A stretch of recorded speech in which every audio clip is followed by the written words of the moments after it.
46% des femmes québécoises considèrent que gérer ses finances, c'est difficile, contre un rapport simple de 29% des hommes.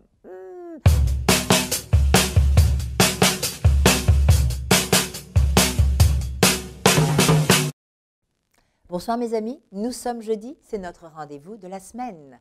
Alors aujourd'hui, j'ai envie de parler d'argent, mais d'économie aussi. Économiser, est-ce qu'on sait? Est-ce qu'on sait faire, nous les femmes en particulier? Eh bien, j'ai été surprise de sortir ce petit sondage, enfin ce sondage, pourquoi petit? Sondage de CROP, qui dit que 46% des femmes québécoises considèrent que gérer ses finances, c'est difficile, contre un rapport simple de 29% des hommes. Ça m'a interpellée. Et c'est vrai que souvent, quand je discute avec des amis ou tout simplement des gens qui me côtoient, quand on veut parler d'argent, on n'est pas toujours à l'aise. Et là, je parle surtout sur le plan personnel. On oublie les entreprises pour l'instant, on va parler sur le plan personnel. Et si on devait faire des choses très simples, comme peut-être avoir un conseiller financier ou une conseillère, mais qui soit quelqu'un d'abord avec qui on se sent à l'aise de parler. On se sent à l'aise de dire qu'on ne comprend pas et certainement d'être capable de savoir que la personne qui est en face de vous n'utilise pas des phrases à n'en plus finir avec des terminologies qu'on ne comprend pas parce qu'en bout de ligne, c'est ce que ça veut dire. C'est que cette personne ne veut pas que vous compreniez. Et nous, comme on est gêné, on ne dira pas qu'on ne comprend pas. Donc, on se retrouve dans une situation où ça n'améliore pas les choses. Alors, choisissez quelqu'un avec qui vous avez un bon feeling, une confiance, mais surtout, qui va être capable de vulgariser. Ça, c'est la première étape. La deuxième étape, il y a des petites choses qu'on peut faire pour économiser. Par exemple, on peut tout simplement décider de souscrire à un prélèvement automatique.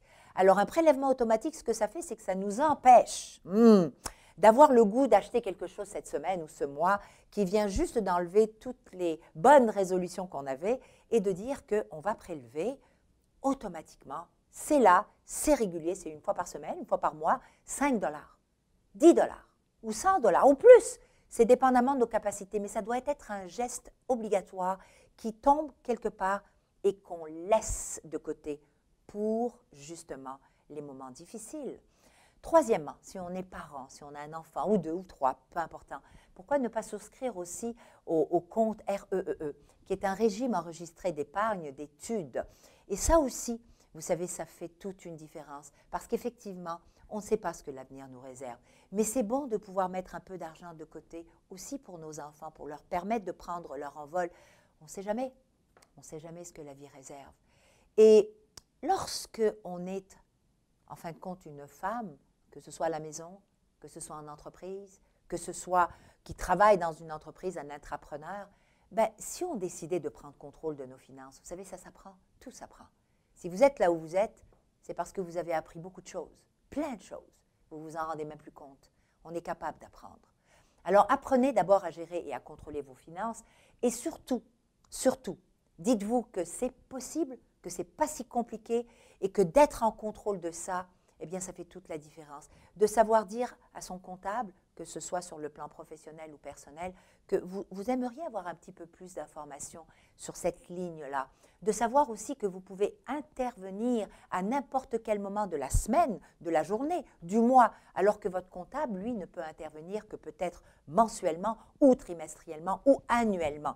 C'est vous qui gérez votre vie, c'est vous qui gérez vos économies et c'est notre responsabilité. Alors, mesdames, le fameux 46% des femmes qui trouvent que les finances, c'est compliqué, par pitié, décidons, tout comme autre chose, qu'on fait bien, de le réduire, pourquoi pas, au moins à 25%.